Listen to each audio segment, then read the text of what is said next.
To get started, we're first going to make a magic ring. We're going to do this by taking our yarn. So we've got our end of the yarn here and our working yarn here.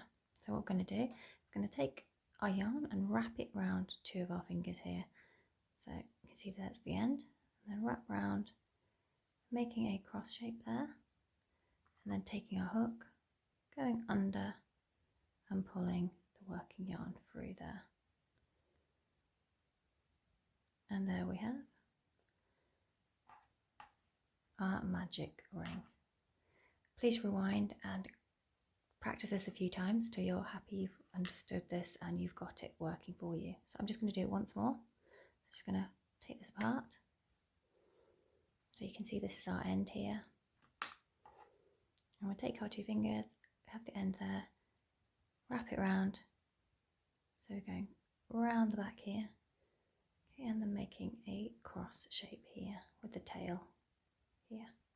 Taking our hook, going under, and then pulling this through with the hook. And I'll show you what that looks like here.